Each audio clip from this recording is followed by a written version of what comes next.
nós vamos focar num tema importante da nossa reforma íntima, que são os nossos ressentimentos, as nossas mágoas, os nossos rancores. Muito nós temos falado sobre a nossa transformação interior, a nossa reforma íntima, mas sempre fica uma pergunta, e todas as palestras que eu trago para cá são para nos ajudar a compreender como fazer isso da reforma íntima. Tanto se fala que é importante, tanto nós falamos que é importante a gente perdoar, a gente se transformar, se melhorar interiormente. Como nós fazemos isso? Essa é uma grande questão, que já nos foi respondida no Livro dos Espíritos. Não há outro método para a transformação íntima melhor do que o autoconhecimento. Todas as outras coisas que nós fizemos para nos melhorar são acessórios. O método mais eficaz para a nossa transformação íntima é conhecermos a nós mesmos.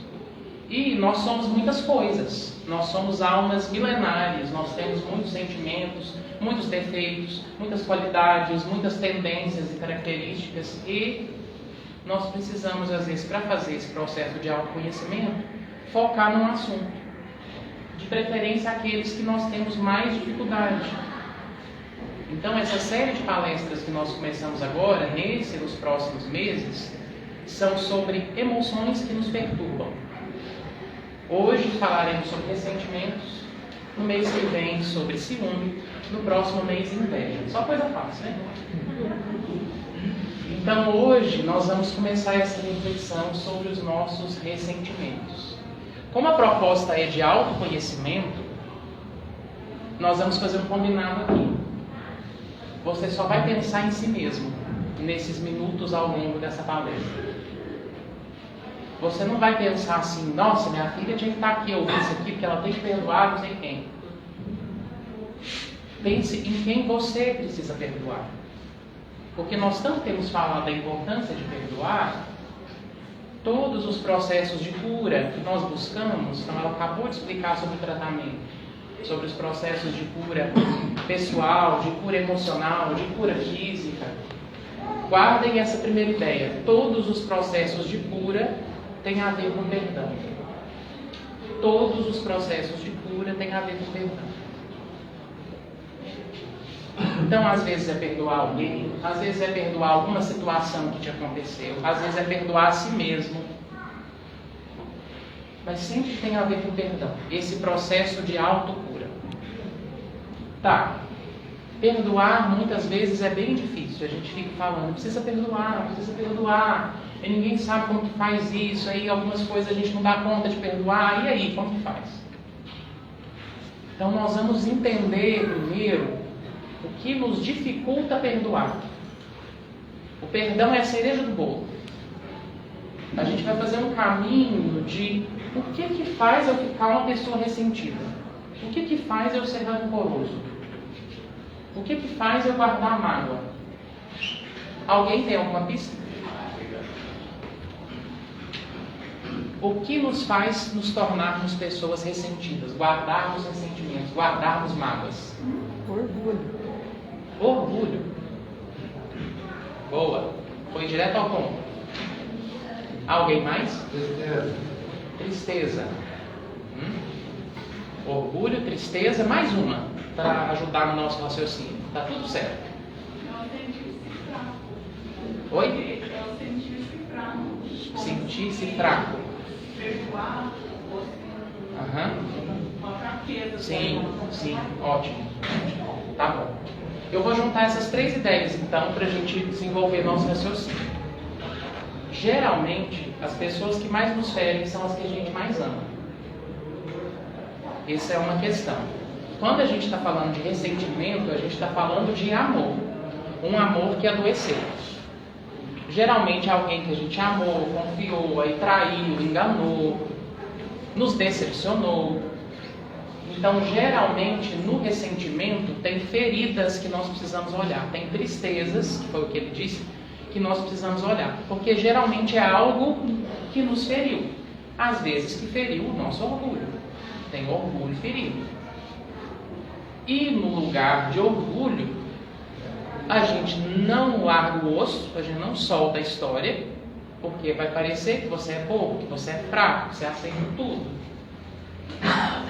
Então, nós seguramos a história, nós seguramos a mágoa, nós seguramos a emoção, para talvez manter esse lugar de uma certa força, superioridade.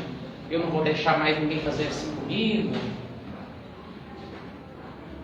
E aí vem o Evangelho, vem Jesus e nos convida a dar outra face. Aí complicou, né? Porque aí a gente interpretou essa outra face de um jeito todo deturpado, distorcido. E aí a gente pensa assim, que então tem que aceitar tudo, aí fica difícil demais. Porque nós somos espíritas, mas a gente não é bobo, a gente tem também sangue, a gente tem também sentimento.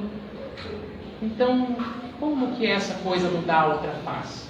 O dar outra face que o Cristo nos convida tem a ver com o perdoar. Mas não significa ficar aceitando agressão, ficar num relacionamento tóxico, ficar suportando algumas coisas que são negativas e que nos prejudicam e fazem mal. Então tem um processo aí que a gente precisa entender sobre entender o que aconteceu no seu íntimo, no nosso íntimo, que nos fez ressentir. Então, primeira coisa, por que eu convidei a gente para colocar o foco em nós mesmos? Para a gente não se distrair com coisas que não precisam. Geralmente, quando nós estamos magoados, quando nós estamos ressentidos, na nossa cabeça, pelo menos na minha fica, a gente fica focado no que o outro fez. O outro falou aquilo, o outro fez assim, o outro fez assado, o outro devia ter feito assim, o outro não devia ter feito aquilo. Essa é a primeira parte. O foco fica no outro. Ele nunca fica em nós. Por isso, esse é o primeiro movimento. Olha para você, a sua parte na história. Aí algumas pessoas ficam bravas quando falam assim, nossa, o outro ainda me machucou e eu tenho que pegar a responsabilidade para mim. Às vezes é amargo de entender a nossa parte, mas geralmente quando algo nos feriu, a gente tem alguma parte naquilo. Pode ser 10%, pode ser 20%, pode ser 1%, mas alguma parte você tem, mesmo que seja permitir que aquela pessoa fizesse o que fez com você. Permitir que a situação acontecesse, permitir que te atingisse. Mas muitas vezes não é só a permissão, a gente participa também do drama e os nossos defeitos e as nossas tendências negativas contribuem para que as coisas nos aconteçam. Então a primeira parte é tomar um pouco da responsabilidade, não é de tudo, às vezes a outra pessoa fez coisas mesmo erradas, coisas ruins, coisas que ela vai precisar ter ali, lidar com as consequências, sim. Mas geralmente nós temos a nossa parte. E nós geralmente não queremos olhar para ela. Isso nos faz prolongar o processo da mágoa e do ressentimento. A gente está tão focado na dor, ou está tão focado no que feriu, no que deixou triste, que aí olhar para essa parte assim de o que foi que eu fiz para isso ficar desse jeito, fica muito pesado às vezes. Então, num dado momento, se você quer perdoar, resolver os ressentimentos, você vai precisar fazer isso. Talvez não é agora, talvez está doendo demais ainda para você conseguir pensar assim, qual foi a minha parte. Mas mais dia, menos dia, nós vamos precisar fazer esse tipo de reflexão. É reflexão de autoconhecimento. E autoconhecimento é bem desafiante. Autoconhecimento não é bonitinho assim, não. Se amar não é bonitinho assim. A gente vê muita coisa feia, esquisita, muita coisa trevosa dentro de nós mesmos. Por isso que nós fugimos, distraímos com outras coisas, colocamos a culpa no outro, evitamos, aí liga a televisão, liga o celular, liga várias coisas para distrair, para sair do foco de si mesmo, de olhar para as coisas que precisam ser olhadas. O que está na raiz, então, do ressentimento e disso tudo que a gente está falando até aqui? Realmente, orgulho. Essa é a raiz que o Livro dos Espíritos nos explica, que está na base de todas as imperfeições. o Livro dos Espíritos, o Evangelho, as obras básicas da doutrina espírita em geral, elas colocam o orgulho e o egoísmo na base de tudo que é imperfeição moral dentro de nós. Então, ressentimento tem a ver com egoísmo e orgulho. Ciúme tem a ver com egoísmo e orgulho. Inveja tem a ver com egoísmo e orgulho. Timidez, baixa autoestima, tem a ver com egoísmo e orgulho. Aí a gente vai desenvolvendo essas ideias aí ao longo do tempo, porque cada uma tem dinâmicas muito específicas. Hoje nós vamos entender o que tem de orgulho e de egoísmo no nosso ressentir. Primeiro vamos pensar na palavra ressentimento. É sentir de novo e de novo, é remoer aquela história, aquela memória, aquela lembrança. Você fica revivendo, você fica ressentindo. Então, por que a gente não desiste de sentir aquilo? A gente não muda de faixa, a gente fica naquele assunto.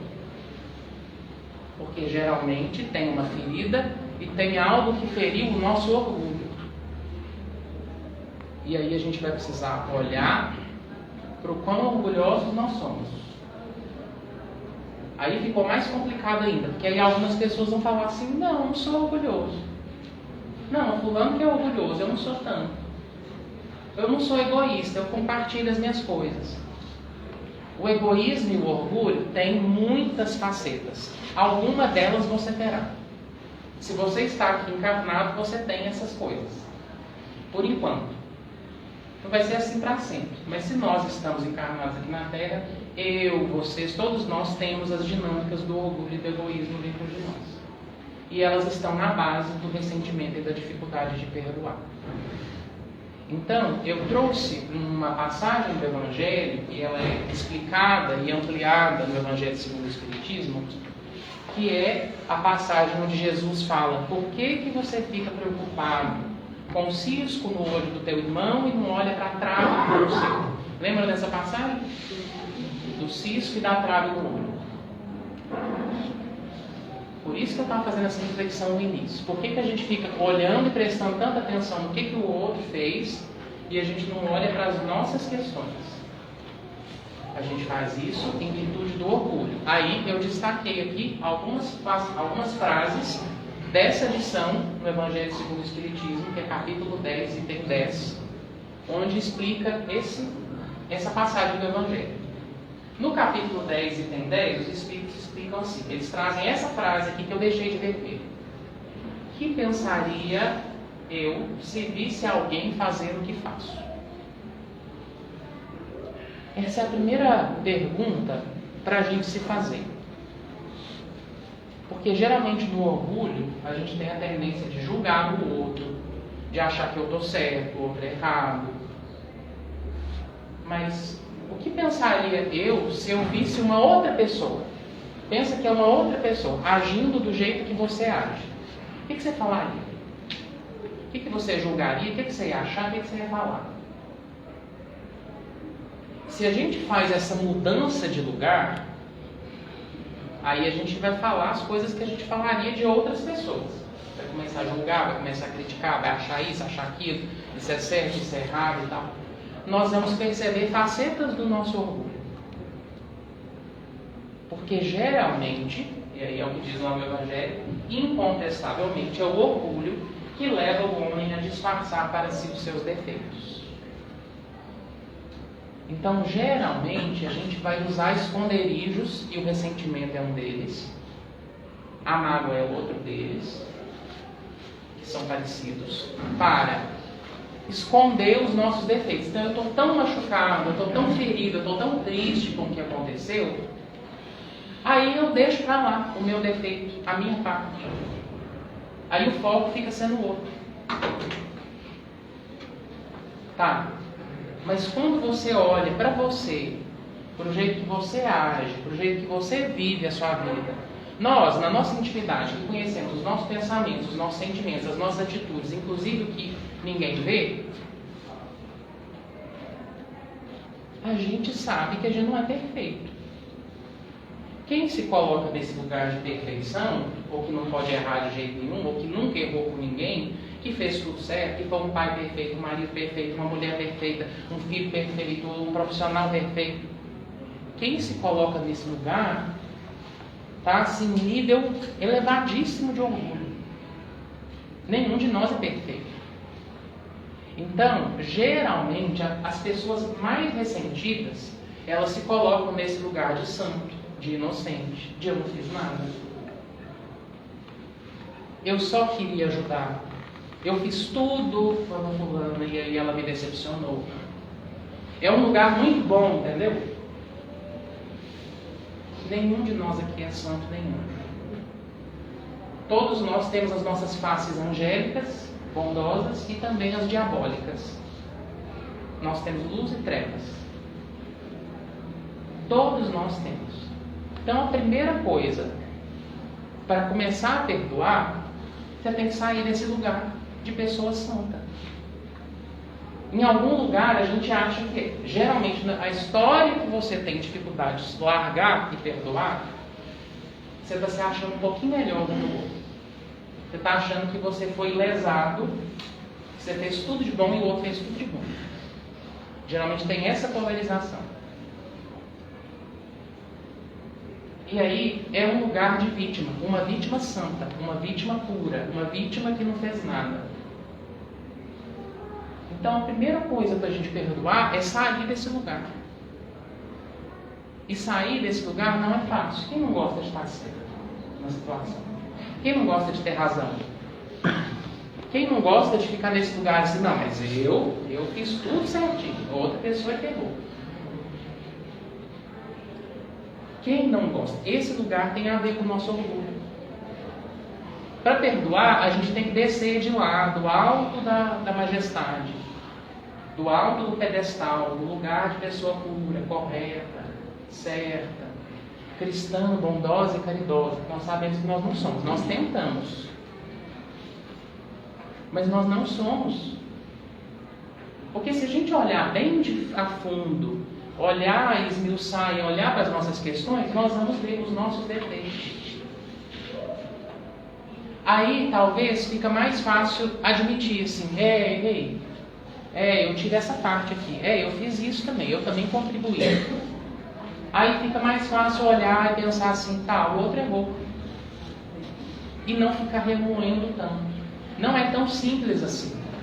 Mas quando a gente se coloca num lugar humano e olha para a nossa trave, no nosso olho, aí a gente olha o cisco ou a trave no olho do outro, tem algo em nós que acalma e fala, tá bom, tá tudo certo, o perdão começou aí. Então aí eu tenho que aceitar, aí eu tenho que voltar, eu tenho que conviver. Não, aí é com você. Aí cada um vai olhar. Perdoar é uma coisa. Agora, se vai divorciar, se vai voltar, se vai reatar, se vai reconciliar, se vai conviver, se vai ter que tomar uma certa distância, aí cada situação é uma situação. Aí são os pormenores de cada um. Então, muitas vezes eu posso perdoar uma pessoa e entender que para aquela relação, com aquela pessoa, não dá para ser muito próximo. Ou não dá para ter aquele afeto, assim, tal, porque a gente pensa em perdoar, em amor, aí a gente pensa aquela coisa fofinha, bonitinha, assim, te amo e tal, nananana. E às vezes não precisa daquilo. Às vezes o que é possível são duas pessoas que se respeitam, mas que tomam uma certa distância para não se atritar demais. Às vezes é o que dá. Mas percebem que já é um passo, que ali já não tem tanto ódio, já não tem tanta mágoa, já não tem tanto processo de remoer aquela história, porque se colocou num lugar humano. Então, o primeiro passo que a gente falou até agora é olhar para o nosso orgulho, olhar para esse lugar onde que eu me coloco como mais, como maior, como melhor. Inclusive para perdoar, tá? Porque tem um perdão que o Evangelho nos recomenda e tem um que ele não nos recomenda. E o perdão que o Evangelho não recomenda é o que humilha. Então, às vezes a pessoa é tão orgulhosa, aí ela vai lá e faz que perdoa, e aí ela ainda se coloca assim, tá vendo? E eu ainda sou muito melhor, porque eu ainda te perdoo. de tão evoluído que eu sou, eu te perdoo. Então fica nesse lugar da muita superioridade. Quando, na verdade, quando a gente escolhe, que é uma escolha, quando a gente escolhe perdoar alguém, não é porque a gente é melhor ou mais evoluído espiritualmente que aquela pessoa. Não, a gente escolhe perdoar porque a gente reconhece, eu também sou falho. Eu também não sei, eu também fiz na bola, eu também erro, eu também... E aí eu vou entender o que eu faço com o meu sentimento diante daquela história que foi doída, que foi ferida, que foi desorganizada. Então, o que há por trás? Orgulho. E o par que anda junto com orgulho, egoísmo. Joana de Ângeles, que é a mentora do Divaldo, que escreveu vários livros da série psicológica, nos explica sobre o egoísmo, que é um ego que não amadureceu, um ego meio imaturo. Então, quando nós estamos ressentidos com os familiares, com os amigos, com os pais, geralmente é uma parte nossa egoísta e que não amadureceu. O egoísmo, se a gente for traduzir assim, é um aspecto de nós que quer para si, que foca em si mesmo, nas suas necessidades. E às vezes, no relacionamento, quem relaciona muito tempo, quem está casado há muito tempo, quem vive questões de família, sabe. Os outros não atendem tudo que a gente quer do jeito que a gente quer. Sempre fica alguma coisa a desejar. E a gente também para com os outros. A frustração, as necessidades, ela vai acontecer. As outras pessoas não dão conta de atender a tudo do jeitinho que a gente quer, na hora que a gente quer. O nosso lado egoísta vai ficar sentido. Vai guardar pequenas mágoazinhas de uma coisa que eu queria e não tive. De uma coisa que eu esperei e não veio. De uma coisa que eu pedi e não tive. Aí pode ser com o pai, pode ser com a mãe, pode ser com qualquer pessoa. Aliás, tem algumas relações que nós já chegamos nessa existência magoados.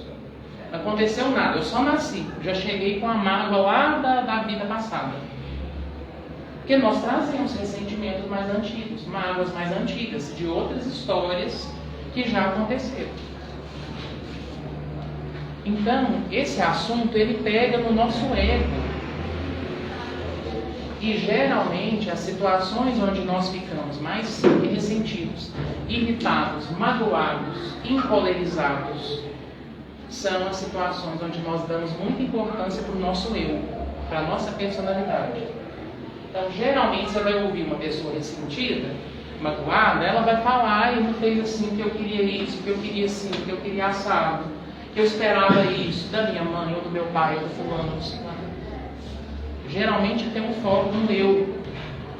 Então tem um aspecto também egoísta, que é a importância que eu dou para a minha personalidade. Entendendo que a outra pessoa tinha que ter feito. Então nós temos uma listinha de exigências, a nossa parte mais infantil, a nossa parte mais imatura, ela tem uma lista de coisas assim. Tinha que ter feito aquilo, tinha que ter dado aquilo, tinha que ter feito assim, tinha que ter feito assado. Quando eu tinha 5 anos, aconteceu assim, assim, assim. Quando eu casei, tinha no primeiro dia de não sei quando teve aquela coisa. Sabe? Essa lista de coisas, a pessoa ressentida vai ter uma lista dessas.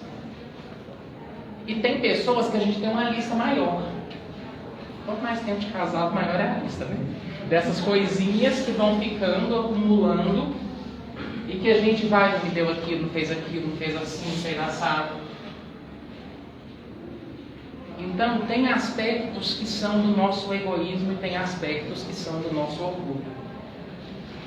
Aí tá. Do ressentimento a gente passa por rancor. Joana de Ângeles explica sobre o rancor, que ela chama de entulho psíquico. Entulho, lixo. Porque o rancor é o ressentimento que foi ficando velho. O ressentimento você guardou, aí ele vai ficando, aí ele vai ficando, aí ele vai ficando. Aí você vai acumulando, aí você vai juntando outros, aí aconteceu mais coisa, mais coisa, mais coisa. Você já trouxe de milênios atrás uma mágoa daquela pessoa. Isso nos faz rancorosos. A Joana de Ângeles fala que é uma ferrugem nas peças da sensibilidade. Olha a imagem que ela traz. É uma ferrugem. Para dar a ideia mesmo assim de algo que de tão velho foi enferrujando, foi corroendo por dentro. Isso é o rancor. Então, quanto mais coisas dessas a gente guarda, mais isso vai enferrujando dentro de nós e vai dificultando a nossa capacidade de amar e de perdoar, que é o que a gente busca. Tá bom. Aí como que trata isso? É o que a gente já está fazendo aqui. Eu disse no começo da palestra, autoconhecimento. Essas reflexões, isso que vai fazendo eu olhar para mim mesmo, olhar para o meu orgulho, olhar para o meu egoísmo, é a primeira coisa que começa a desmontar toda essa estrutura que é de mágoa e de ressentimento. Mas tem mais algumas coisas que a gente pode fazer de reflexão sobre nós mesmos que nos ajudam a soltar um pouquinho das mágoas e dos ressentimentos.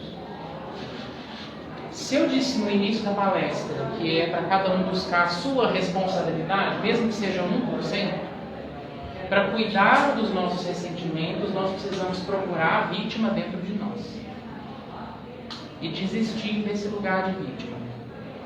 Aí algumas pessoas podem falar assim, eu não faço de vítima. Às vezes tem aquela vítima declarada, né? Que ela fala assim, tipo, coitada de mim, não tem dó de mim, fala com os outros de uma maneira que as pessoas tenham pena delas. Às vezes você não faz isso, mas às vezes dentro de nós tem uma parte que se sente assim, por mais que você não fala, coitado de mim, tem algo que se sente uma vítima. Então nós precisamos procurar o lado dentro de nós que se sente ainda vítima e que tenta se promover com isso. Como que é isso de se promover? É assim, tem pessoas que se promovem tendo histórias difíceis para contar, tendo histórias de sofrimento para contar. Essa é uma forma de se promover. Assim, tipo, olha como a minha vida é horrível. E aí, isso é uma característica de imaturidade que a Joana está falando. A imaturidade nos leva muitas vezes a ostentar essas coisas, assim, de olha o que o outro fez, olha como o outro me machucou. Então isso te mantém nesse lugar ressentido, que é como se fosse um trunfo, é como se fosse uma coisa que fica sendo colocada à mostra a todo tempo para se promover, a partir da dor, a partir do sofrimento. Então é o nosso ego que às vezes quer se mostrar, que quer chamar atenção, que quer que as pessoas deem atenção. Aí fica remoendo a história, fica contando a história de novo, fica exaltando aquela coisa de novo. Isso tem a ver com se promover, a partir do sofrimento, a partir da dor que me causaram. E é uma forma de fugir da responsabilidade.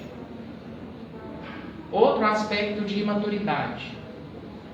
O ego mais imaturo, ele quer sempre subjugar, sujeitar as pessoas aos caprichos dele. Então, sempre que a gente vê aquela coisa assim, não fez o que eu queria, e dá aquela raivinha assim lá dentro, assim, dá aquela frustração, aquela insatisfação.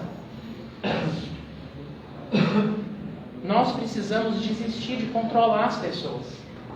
Desistir de controlar para que as pessoas façam o que nós queremos, porque nós não temos esse poder. E às vezes, no lugar do ressentimento, a gente fica nessa ilusão de poder. Se eu guardar essa mágoa, não vai acontecer de novo. Quem disse que não?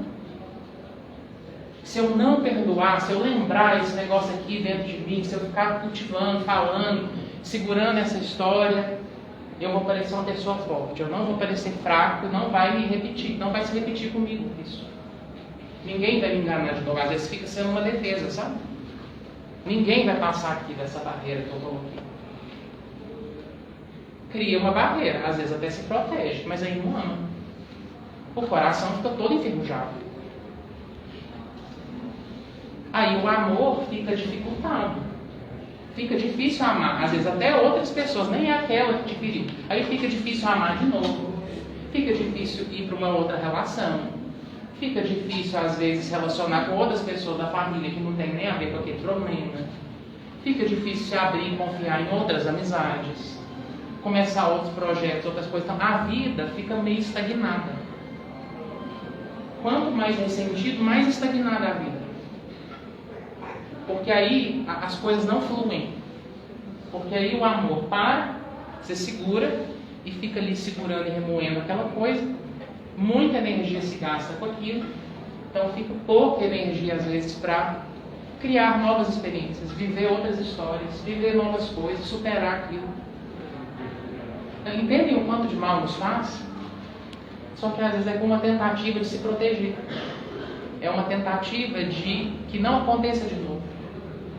É uma tentativa de garantir esse lugar de uma pessoa digna, uma pessoa que se ama, que se protege, que se valoriza, mas às vezes nós fazemos isso guardando rancor. Como que faz diferente então? O fazer aqui é um não fazer. O processo do ressentimento tem a ver com desistir. É parar de fazer isso que a gente está falando que a gente faz. Tem a ver com soltar, desistir. Tem um momento que a gente cansa e a gente desiste de ficar segurando aquela coisa. Aquele lixo dentro de si mesmo. Aquele entulho psíquico. Aquilo que está lá velho, enferrujando.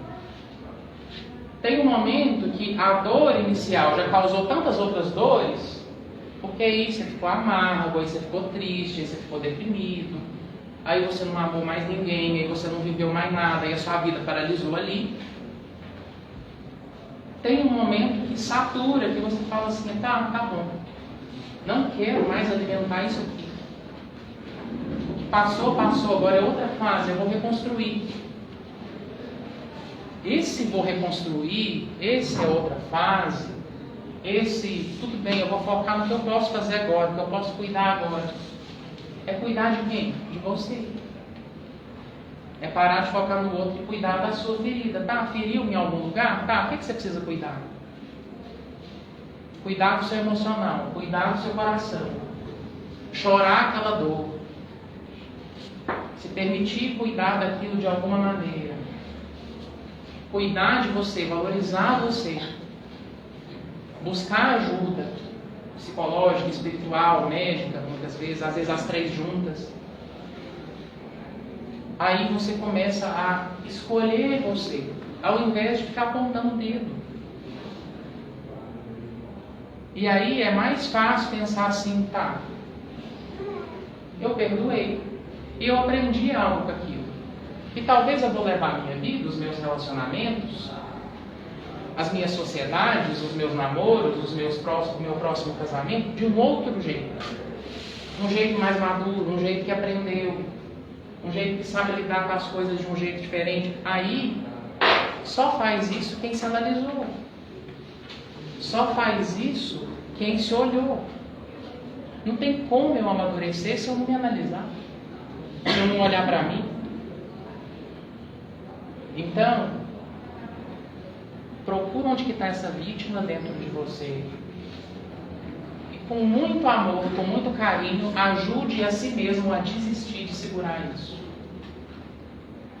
Porque aí a gente vai abrindo espaço, aí acontece isso que a gente procura, perdão, misericórdia, aí a gente fica uma pessoa mais misericordiosa. É esse capítulo do Evangelho que eu trouxe aqui, capítulo 10. Bem-aventurados os misericordiosos. Que são misericordiosos? Pessoas que perdoam. Pessoas que, ao contrário disso que a gente falou esse tempo todo, guardar mágoa, ressentimento, isso nos dificulta de sermos misericordiosos. Devagarinho a gente chega lá.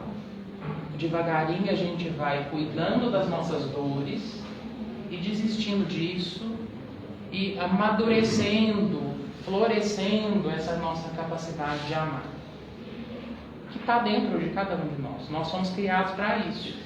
Se a gente deturpou e saiu da rota, saiu do caminho, é acidente de percurso. A gente sempre pode voltar para o caminho do amor. Mas não é simples, não é fácil. Nenhuma dessas coisas.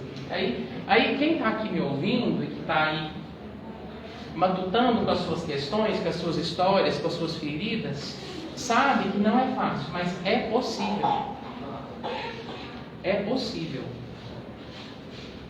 Tem um caminho, que é um caminho de não se dar tanta importância,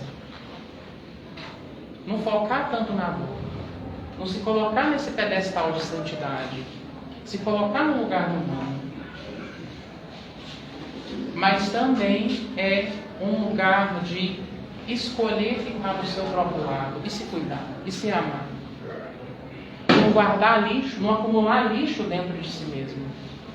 E se permitir viver outras histórias, e se permitir viver uma vida boa, apesar das dores.